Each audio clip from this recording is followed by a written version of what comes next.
Welcome to the Spirit Sessions podcast.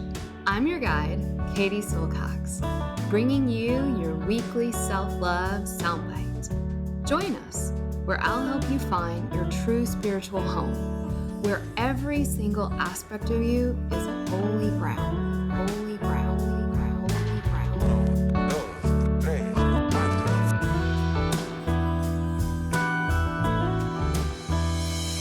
This is Spirit Session Podcast with Katie Silcox. Venga chicos, empezamos.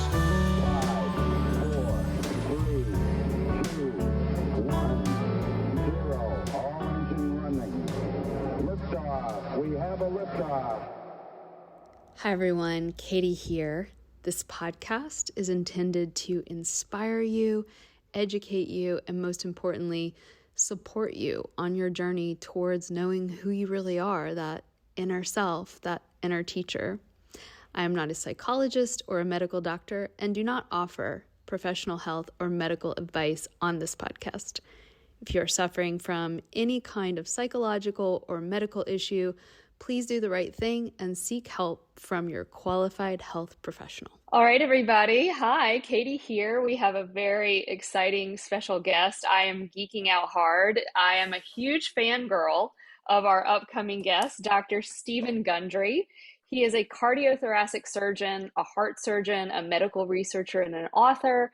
He's done over 10,000 surgeries and developed life-saving medical technology.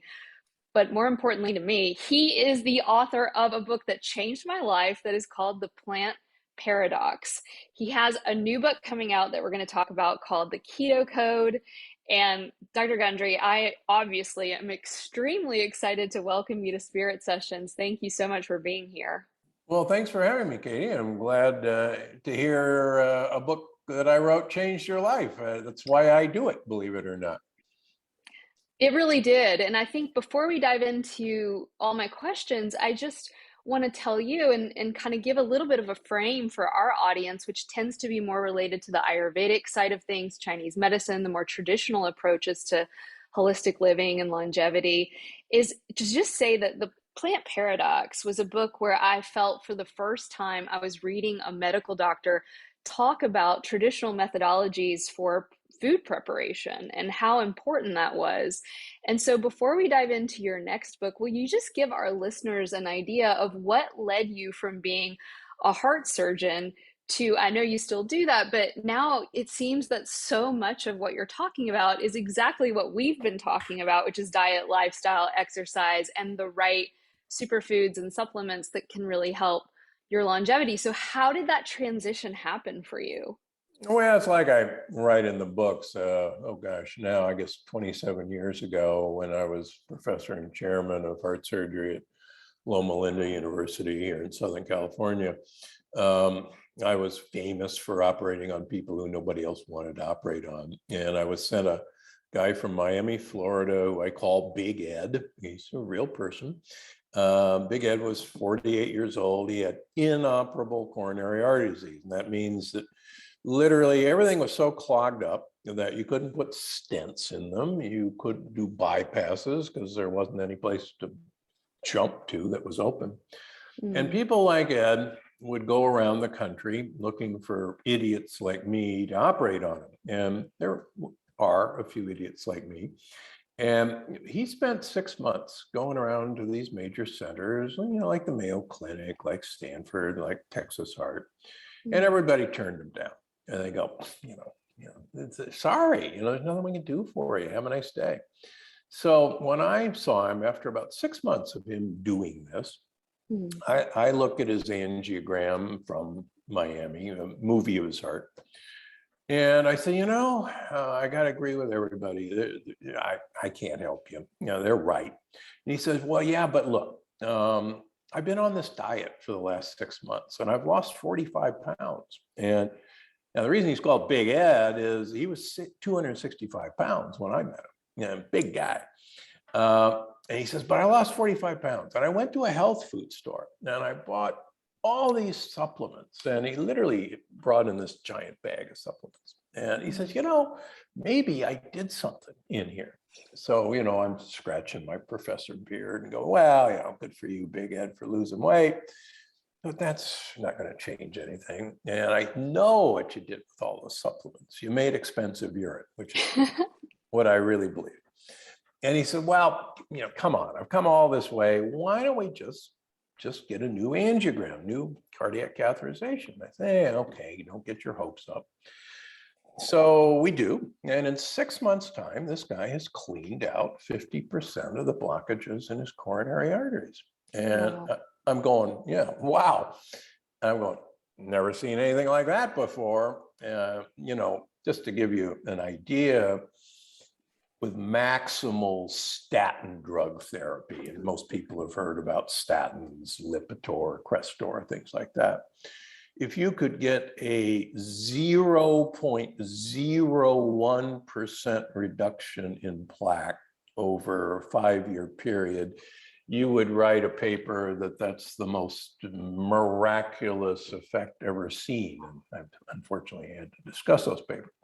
So here's a guy in 6 months' time. All he's done is lose some weight, he changed his diet, and he's taken some supplements, and he's basically cleaned out, half the blockages in his heart. So I luckily went to undergraduate school at Yale back in the dark ages.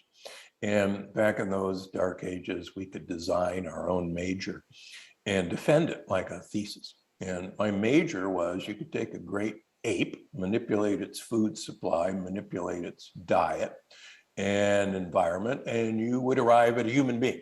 And I actually defended my thesis and got an honors and gave it to my parents and went off and became a famous heart surgeon. So as Big Ed is describing this diet that he was on, I went, holy cow, that's the diet of, ancient man.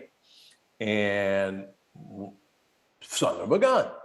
And what's poignant was I was a big fat guy, even though I was running 30 miles a week, going to the gym 1 hour every day and eating a healthy, low-fat diet. And I had arthritis, I had high blood pressure, I had prediabetes, I had high cholesterol, you name it, I had it. And so I put myself on my diet. I called my parents, and I lost 50 pounds my first year. And I started looking through Big Ed's supplement list, and I go, son of a gun. I'm very famous for protecting hearts from damage during heart surgery, during heart transplant. And I would take various substances and mix them up and put them down the veins and arteries of the heart to protect them. And lo and behold, Big Ed was swallowing a bunch of these same compounds. And it never occurred to me to swallow them. So I started swallowing the stuff I was putting down the veins and arteries. And so all my health issues went away. And so I started operating on people and then telling them what to eat and telling them to go buy some supplements at Trader Joe's or Costco. There wasn't an Amazon back then. And all these things happened in them. Their diabetes went away, their arthritis went away, their high blood pressure went away. So after about a year of doing this at Loma Linda, on a very fateful Friday morning, I looked in the mirror and I said, I've got this all wrong. Instead of operating on people and then teaching them how to eat to avoid me later, I should teach them how to eat so they never have to see me as a heart surgeon. Now, that's a really dumb career decision for a heart surgeon, as my wife likes to remind me many times. But I resigned my position and set up a clinic in Palm Springs, which is near Loma Linda, and just asked people, hey, every 3 months, I want to tell you certain things to eat, certain things not to eat. I want to ask you to go get some supplements. I don't want to sell it to you. And I want to draw blood on you every 3 months. Insurance will cover it. And let's see what happens. And so I approached them as a researcher. That's all I know how to do. And of course, the rest, I guess, is history. And among other things, that resulted in the plant paradox, which we just celebrated its 5th anniversary. It's been a multi-bestseller. It's been translated into 37 languages, et cetera, et cetera. And thankfully, not a day goes by that somebody writes me and says, wow, look what happened when I did this, and how did you know? And it's really because I just, put my knowledge of what I learned in my undergraduate thesis, and then started looking at what happens to tens of thousands of people who follow this, and you go, son of a gun, there's really something here.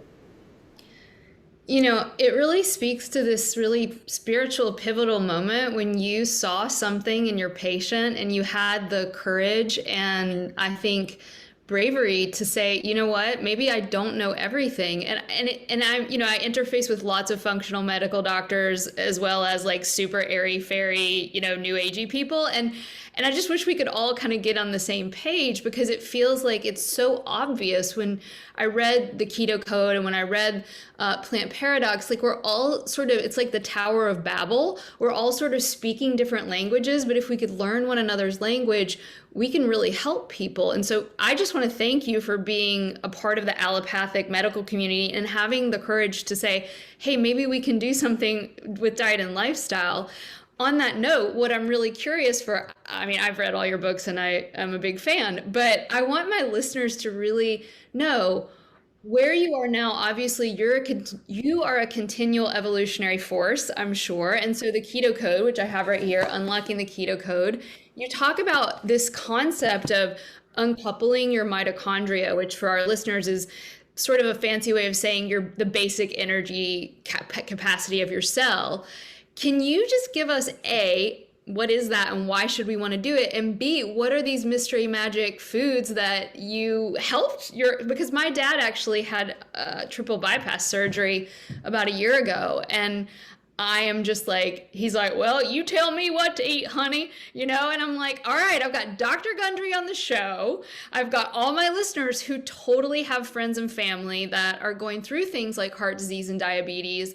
So can we understand the food piece? And I know it's complicated, but not really. And then what that has to do with this matrix of our energy system. Yeah. Well, first of all, one has to, I guess, come to the realization that the cholesterol theory of heart disease is only one theory of heart disease. I don't think it's a very good theory, but if you like the cholesterol theory of heart disease, then cholesterol has to be rusty or rancid to want to stick to your blood vessels. And your blood vessels have to be literally sticky for cholesterol to stick to them. And we can actually measure these things. And if you don't have sticky cholesterol and you don't have sticky blood vessels, then it's pretty much impossible to develop coronary artery disease.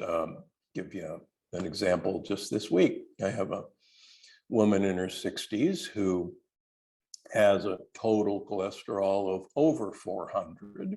She has, most people, would, oh my gosh, why isn't she dead? And she has an LDL, the so-called bad cholesterol, of 250, and doctors would like it under 100, quote unquote. And she has been, every one of her doctors saying, you got to get on a statin, you're killing yourself, you're a dead woman walking, blah, blah, blah. And I do these sophisticated blood work that says her cholesterol isn't rusty, her blood vessels are slippery. And so her well-meaning doc said, you're dead, and I'm going to prove it to you. We're going to get a CT coronary angiogram, which is it's actually an easy to do cardiac catheterization that gives you all the information, but without sticking tubes in you. And it's very good. It's very accurate. And so she gets a CT coronary angiogram. And her blood vessels are gorgeous. There's not even a little plaque anywhere. There's not any calcification. And, and I just saw her this week and she said, you were right about this. And I said, well, I'm glad you had that done, but I, could have saved you the trouble because there's nothing in your blood work that would have suggested that that isn't what we would find. And if you look at people who around the world who do not develop coronary artery disease, lots of them have very high cholesterol levels, but they don't have, activation of their cholesterol, and they don't have inflammation of their blood vessels to attract cholesterol to them. So it's like son of a gun. It's not necessarily about the fat, it's about the quality of the fat, and if your body has the capacity to continually move it through you and it not getting stagnant. Yeah, fat really has very little to do with any of this. One of my chapters is, why aren't the French all dead? And that comes from a chapter of a famous Vogue food editor by the name of Jeffrey Steinbaron, who the French have some of the lowest heart disease in the industrialized world. And they eat, 5 times as much saturated fat as Americans. The city of Toulouse, which is in southeastern France, has the highest fat consumption of any part of France. They eat foie gras every day. They have all these brie cheeses, and they have the lowest incidence of coronary artery disease. And they all smoke like fiends. So what is it going on? So what's happening with Americans that we are so overweight and obese and have these chronic issues? Well, that's the subject of more than this talk. But what's happened to us is we subsist on a diet of ultra processed foods. We subsist on a diet of simple sugars, simple ground up grain products, fats that are very high in polyunsaturated fats, particularly seed oils. And it's the perfect storm for making our mitochondria, which you alluded to earlier, the little energy producing organelles in all of our cells that make ATP. They just kind of sputter to a stop.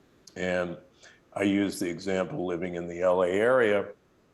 It's kind of like rush hour, 24 hours a day in our mitochondria. And nothing moves properly because of the foods that we eat. And so fat in itself isn't bad for you at all. It turns out that particularly carbohydrates aren't bad for you at all, but we have a perfect storm in the Western society. And sadly, we have exported our food now most of the world, sadly. The other thing that I've alluded to in my previous books and this one is we have Roundup in almost all of our food, glyphosate. And thankfully, for a lot of these other societies, there is not much Roundup in their food supply. And Roundup by and of itself is a great way to destroy our microbiome. Most people don't know that Roundup was patented as an antibiotic by Monsanto. It was not patented as a weed killer. It was patented. Yeah. And Roundup destroys our microbiome. Roundup in and of itself can cause leaky gut. Mm-hmm. And go ahead. I was just going to say, I was born in 1980, and that's when I was born in the deep South, and they started spraying the fields around the 1980s. And my mom is always like, what's wrong with you girls? And y'all can't eat anything. And she's just eating anything. And I'm like, Mom, our 50-year-olds and 60-year-olds have way more energy today than our 40s, 30s, and 20-year-olds because our guts have been napalmed with this stuff. So, I mean, it really is not our fault, in quotes, that us young folks are having to really care for our gut in this whole new way that my parents really never had to worry about. No, that's absolutely true. You guys are, this unfortunate ongoing experiment. My youngest daughter just turned 40 this year, so I know exactly what you're talking about. Yeah, you guys are the result of this experiment. And my last book, The Energy Paradox, it's amazing how many, millennials and how many Gen Zers have incredible fatigue. And it's like, what the heck, why you guys just sit around and do nothing all day? And it's because you've been, your entire lifespan has been spent being exposed to this chemical. I can't wait. I'm going to make my mom listen to this podcast. The other thing that's happened to you is, when I was growing up in the 50s and 60s, we had antibiotics, but they were very focused antibiotics. When I was in medical school in the late 60s and early 70s, broad spectrum antibiotics came out. And they were miraculous, quite frankly, because before we had to figure out what bacteria you had and then test you against, 20 antibiotics to see if it would kill it. And we'd have to wait a long time. And a lot of people would die before we figured out what we needed. Well, when broad spectrum antibiotics came out, well, now, I hate to use the expression, now we have, an AK-47 or an AR-15, and all we do is, we kill everything. And we thought that, oh my gosh, this is great. We don't have to do all this testing. We just, give you these broad spectrum antibiotics. Wonderful. We had no idea that while we were doing that, we were killing off the microbiome in our gut. We didn't even know it existed.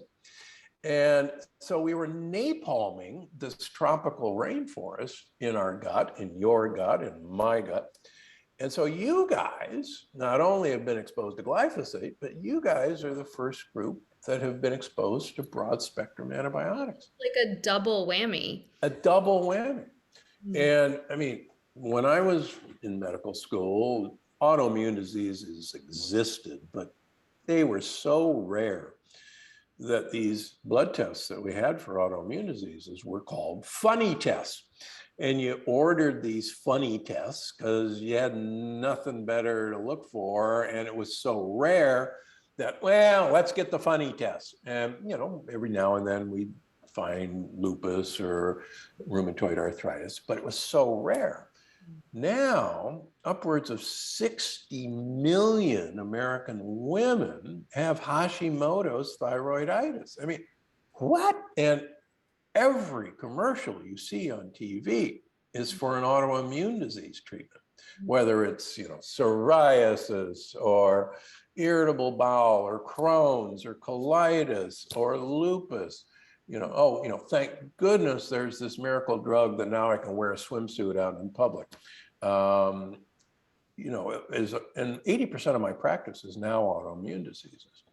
And it's in everyone who comes in on these drugs, I say, look, I'm a heart transplant surgeon. What the ding dong are you doing on a transplant drug? You don't have, a heart in you that from somebody else. And, these are scary drugs. And, what are you doing on them? And I think it's also related to our mental health crisis, because in Ayurvedic medicine, all origin of disease starts in the digestive system. And then we're seeing this uptake of anxiety and depression. I read a statistic of like 75%, which means it's a lot more because people are ashamed to admit it. Right. What we're calling anxiety and depression, I think a lot of times is a reaction to this overall sort of inflammation and nervous system reaction from that gut-brain axis. So, okay, what can we do, us little 80s babies with all of our autoimmune? I mean, guys, you got to get the book. So you give a lot of practical things. I just want to mention a few of them. You talk about, and everyone needs to get the book because he really goes into it in a way that we can all understand and get. Intermittent fasting, the role of polyphenols, the importance of diet and avoiding these lectins and learning how to prepare food so they don't trigger this sort of inflammatory response. The role of fermented foods. I love that you added cold, hot water, cold water plunges, heat and sauna, red light. I mean, it's all in this book. But can you talk quickly? Because I know July 11th is a really special day. We're calling it Polyphenol Day. You sent me a bottle of olive oil. Guys, I am not getting one dime from this. I'm not getting any money from this. I need to tell you this. And I lived in Spain, by the way, for 7 years. So Oh, wow. I'm a big olive oil snob, and this polyphenol olive oil is incredible. So, in honor of this, I think we're going to take a shot together. Is Yeah, that let's do a shot. What do you say? July 11th, guys? You can tag at Gundry MD and at Dr. Stephen Gundry using the hashtag National Polyphenol Day. Dr. Gundry, cheers. I want to hear more about polyphenols, but let's have a little bit. Here's our good health. Now it's supposed to kind of sting, or yeah. So polyphenols are plant compounds that plants produce to, believe it or not, protect themselves from sunlight damage, from harsh conditions. And what polyphenols are, you're in Charlottesville, Virginia. When fall comes along, you see all these gorgeous colors in all the trees, and those colors are actually the polyphenols that are in the leaves. They're in, of course, dark colored fruits, and those polyphenols appear when the green from chlorophyll disappears, but those polyphenols were there all along. So what happens is polyphenols protect the mitochondria of plants. Those mitochondria produce energy for the plant, but they get damaged, believe it or not, by sunlight. And so polyphenols actually protect the mitochondria by uncoupling them. And you got to read the book because we'd spend 4 hours talking about it. So when we eat polyphenols, so any plant that's stressed produces polyphenols, either in their leaves or in their fruit or both. So when we eat polyphenols, it turns out that our bacteria, our gut bacteria, absolutely positively not only love polyphenols, it turns out they're prebiotics, friendly food for friendly bacteria, but those bacteria in turn those polyphenols into compounds that we can absorb. What's so really cool is, just like polyphenols protect and really invigorate the mitochondria of plants, they in turn protect and invigorate our mitochondria. And they do that by what's called uncoupling. And what's really important about uncoupling, and uncoupling has nothing to do with getting a divorce. Conscious uncoupling. Uncoupling mitochondria is the way our body protects our mitochondria from damage. And it's really unique on how that protection happens. But it turns out a very high polyphenol diet promotes diversity of the microbiome, gives them exactly what they want to eat, but simultaneously then protects our mitochondria by having them uncouple. And the proof is in the pudding. It turns out that if you look at super old people, 105-year-old people who are thriving, and I've had several in my practice, they have the most uncoupled mitochondria of any humans. One of the things I write about in the book that's really exciting, there's many theories of aging. One of the theories of aging that's popular is the cost of living hypothesis. And the cost of living basically says the faster your metabolic rate, the faster you use up energy, the shorter your lifespan. And the slower your metabolic rate, the longer your lifespan. And there's some truth to that. Small creatures usually don't live very long. Big creatures like an elephant or us live a lot longer. But the exception to the rule is birds. And birds break the rule. And I'll tell you a funny story because I like the story. When I was a professor at Loma Linda, I wanted to get a cockatoo. And there was a bird lady in Loma Linda. And so I go and say, you know, I want to buy a cockatoo. I've had to love birds in the past. And I said, I want a cockatoo. She says, okay, who's going to take care of the cockatoo after you die? And I go, excuse me? And she says, well, the cockatoo is going to live 80 to 100 years and you're 40. So who is going to take care of this bird? And I said, you're kidding me, right? She said, no, you know, I love my birds and I want to make sure you have, you know, basically a will for the bird. And I thought she was nuts. So I went off, and then when writing this book, I went, son of a gun, you know, this lady was right. Cockatoos live 80 to 100 years, and she was right. And then I started researching hummingbirds, and hummingbirds have the highest metabolic rate, really, of any animal. A hummingbird's heart rate is up to 1,600 beats a minute.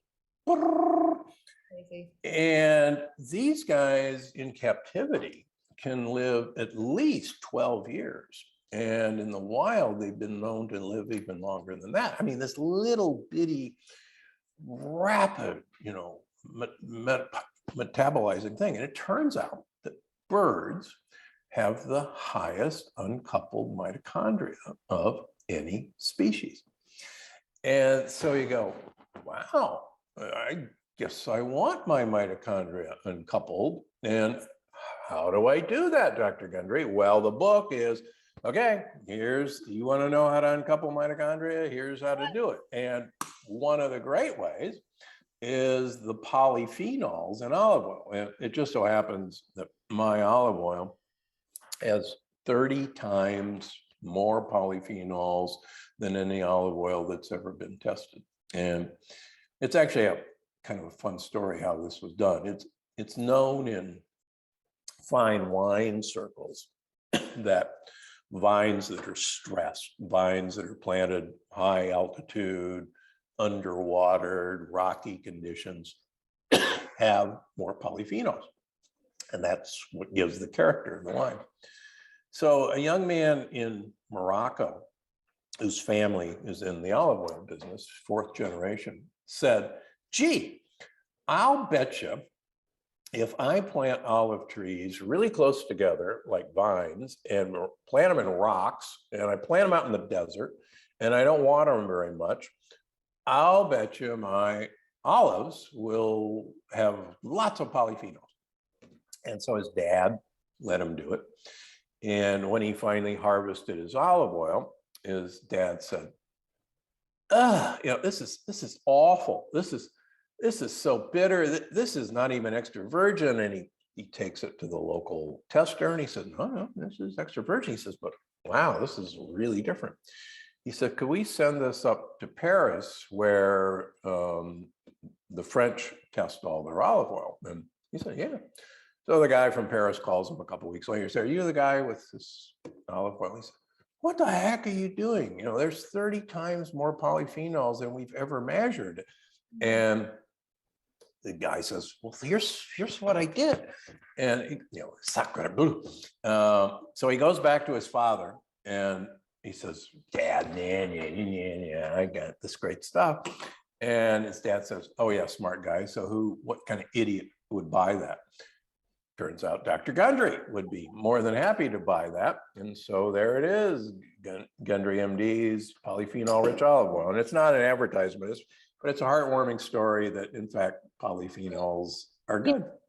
It's reminding me of my ex-husband, who I love very much still. We're great friends. Alvaro, hey, shout out. And I'm like, how is this man? You uncoupled. We consciously uncoupled, but he would drink wine, smoke cigarettes, live the Spanish party life, go to bed at like 12 midnight, eat dinner at midnight. And I'm like, how are these people living this long? And they're literally drenching everything they eat in this beautiful raw olive oil. In the south of Spain where we lived, there was very little processed food, and so I Yeah. really, and I'm also making the connection as I'm listening to you to panchakarma, this ancient Ayurvedic cleansing methodology where you eat super lectin free through this whole processing mechanism of mung beans and basmati rice. That's kind of this mono diet, but really it's just to keep something in your body, right? But you're taking ever increasing amounts of ghee, which has a very similar effect if it's a high quality ghee. And so, I always tell people just stick to ghee, olive oil. Are there any other fats that you feel can bring this sort of mitochondrial supercharging? Yeah, and I've written about it before. Believe it or not, there's a fat that's primarily used in Korean and Chinese cooking called perilla oil. And it comes from the perilla plant seed. Perilla, for those of you who have house plants, look like coleus plants with very brightly colored leaves. But perilla oil is flavorless, and it is loaded with alpha linolenic acid, ALA, and it's loaded with rosmarinic acid. And one of the longest lived people live south of Naples in a little village that I've visited called Acciaroli. And the Acciarolis have more people over 100 than any city in the world. Over 30% of people are over 100. And they chew rosemary all day long. And so rosmarinic acid is really cool. One of the things I write about in the book is that alpha linolenic acid, which is a short chain omega-3 fat, is actually the basis of how a very famous study called the Leonhardt diet, basically prevented heart disease. Getting back to Spain, the Predimed study in Spain took 65-year-old people with known coronary artery disease. They'd had a heart attack, or they had stents, or they had bypass surgery, and they randomized them. One group had to have a liter of olive oil every week. A liter, that's about 10 to 12 tablespoons a day. The other group didn't get it. They both had a Mediterranean diet. At the end of 5 years, the olive oil group not only had dramatically less new coronary artery disease, but by the time they were 70 years of age, they had actually gained memory versus the folks who didn't have the olive oil, which they were 5 years older and they had lost more memory. And the women in the olive oil group had a 70% lower incidence of breast cancer than the other group. So you go, wow. Now, there's nothing unique about oleic acid, which is the major fat in olive oil. It's the polyphenol content that makes the difference. So anything you can do to deliver polyphenols into you is a really good idea. Red wine, it's got polyphenols. Extra dark chocolate, cacao, coffee, tea, loaded with polyphenols. Most spices, believe it or not, were prized in the Middle Ages because they were polyphenol drugs. Wow. Nobody knew that that's what they were. But for instance, cloves have the highest polyphenol content of any spice. Wow, I didn't know that. Yeah, cloves. It makes also the Indians with their chai and their turmeric, and spices are in Ayurvedic medicine the medicine. Yeah, and it turns out we now know how they work is because of their polyphenol content. And these polyphenols were designed by the plant to protect its energy producing organelles, their chloroplasts. And we get the benefit by eating it from from plants. So, and every time I talk about this, I start singing the Lion King, the circle of life, oh, Dad, don't we eat them? Yeah, but, we're going to die and the plants are going to eat us, and, kumbaya. So. Wow. Dr. Gundry, I'm curious. You're obviously super learned. What I love about you is that you have this glow. People can't see it that are listening, but we'll have the video. You're rosy cheeked and sort of plump in the best of ways. You really look young. And I'm curious, during your daily routine, what are like the 2 or 3 non-negotiables of your daily life that because your books are so full of, information. We have a year-long course where they're learning 600 hours worth of technology and tools. What's the simple version of Dr. Gundry's daily non-negotiable to be this like rosy cheeked vital man? Well, one of the things is, eat to get polyphenols in you. That's number one. Number two, don't eat very often. Dang it, I love to eat. That's okay. You can eat. If I can get most people to condense their eating window to 6 to 8 hours from the time they start eating to the time they finish, Okay. it really doesn't matter too much what you eat during that time period. It's the time that you're not eating that actually allows for, number one, the uncoupling of mitochondria, the repair of mitochondria, and it eliminates this rush hour of mitochondria. The average American now is eating 16 hours a day from literally.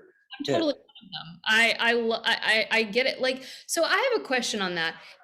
So I can't do this at night. I know my feeding window would have to be the morning is the empty space. So can I have the like polyphenol rich coffee or tea?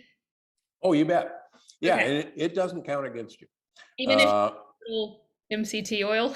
MCT oil does not count against you, because MCT oil actually automatically is taken to your liver where it's converted into ketones.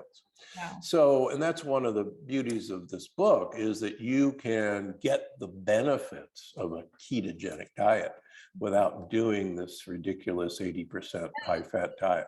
I've tried that, and maybe we'll have to invite you back on to really talk about women and these trends and fads, because I really went on that. And honestly, as some of the women that you mentioned in your book, I was like, no way, I'm actually gaining weight. And as a woman, a very sort of estrogenic dominant woman, I need some carbs before bed or I just don't sleep. Yeah. And so there could be sort of, because we're both in kind of the biohacky world, and I wish there was sort of like this feminine form of how we can do these things where we're not messing with the hormonal cycle and the sleep cycle, because women are a little different. And maybe we could just end on your thoughts with for women, and if you see any unique differentiators.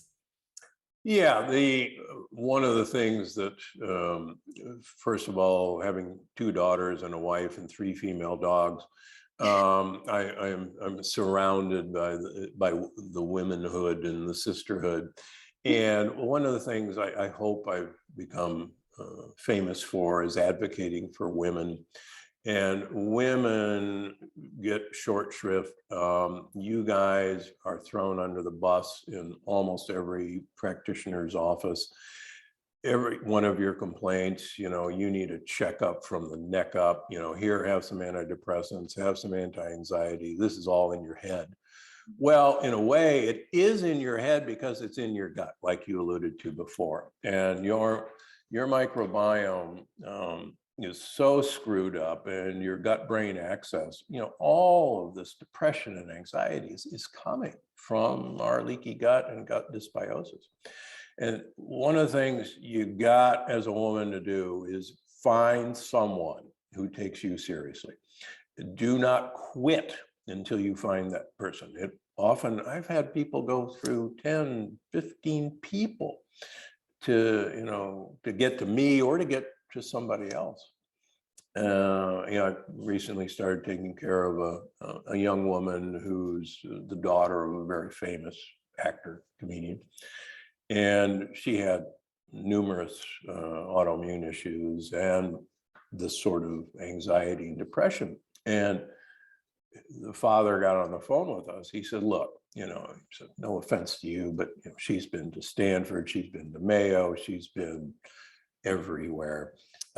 Why should we believe that you're going to be any different? I said, well, as a matter of fact, most of the people who end up in my office have been to all those places. And this is the first place they've gotten relief. And he said, oh, that's a good answer. And sure enough, she's fine now. And he's actually now a patient of mine too. But you can't give up, and you can't, no offense to traditional allopathic medicine. We were never trained in this stuff, and the poor doc practicing on the street has no time to even read about this stuff, much less listen to, a woman talk for a half an hour about her misery. That's what we have a 600-hour program where we bring in functional med docs, we bring in Ayurvedic specialists, and what we're finding is there are technologies that women just have no idea about, that our foremothers have known about, and they've been called, old wives' tales or witchery, and they're really beautiful practices. So I just want how much I appreciate you, acknowledging that and honoring women's wisdom and women's intuition, and it means a lot to me, and I'm sure our listeners. I cannot recommend the books enough. Your book is actually one of the required readings for our first year of students because of the emphasis on lectins and preparation, and how even if you're eating a standard American diet, just eating fresh vegetables and fruits and grains is going to change your life, right?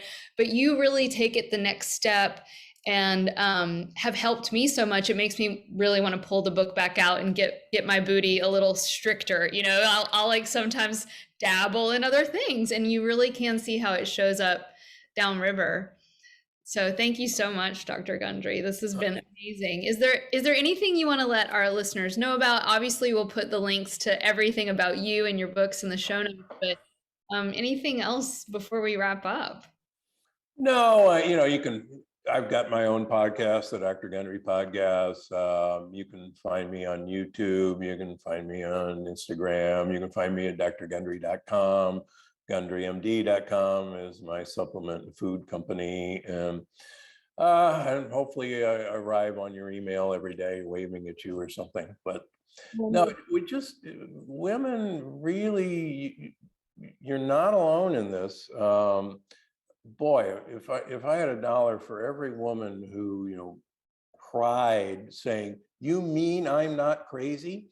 When we show her these tests, and it's like, no, you're not crazy. This is real. It's like, don't listen to people who don't listen to you. So beautiful. Don't listen to people that don't listen to you. It's actually pretty good advice. Actually. I have to tell you one more thing. In Ayurvedic medicine and Chinese medicine, the doctors were paid from every single person in the community all the time. Every month we paid the doctor, and then you didn't pay him when you got sick. And I just feel like that's such a beautiful model to actually be in the business of health rather than the business of disease. And I really feel like your work is about that. And so thank you so much. Well, Hippocrates, Hippocrates and the Buddha were contemporaries. And Hippocrates correctly said that all disease begins in the gut. He was right. He didn't have our tests, but he was right.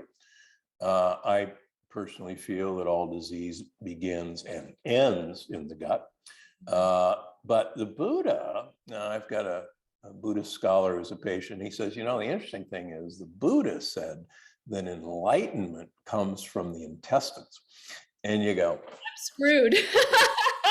That's pretty cool. So, here's a Western, Hippocrates, and here's an Eastern Buddha, and they're both actually saying the exact same thing.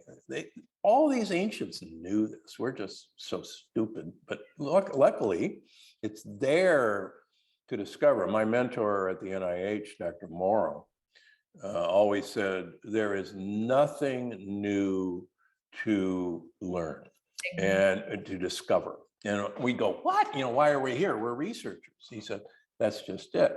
You're here to research, and that is look again, because the answers are always there. You just have to rediscover them.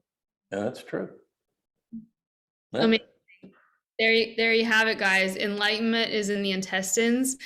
Please rush out to get this new polyphenol. I'm going to be on your website. I don't know if you sell like gallons of this stuff, but thank you so much, Dr. Gundry. This has been just a real beautiful moment for me. I think you're the guest that I've been the most fangirled out about. Oh dear. All right.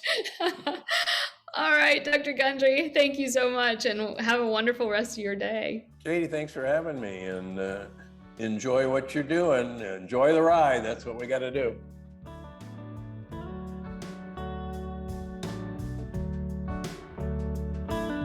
A big special thanks to Kevin Carlisle of Goodbye Gemini, who wrote this beautiful podcast music, and to DJ Juan Pablo Jimenez in southern Spain for mixing it and making it magic.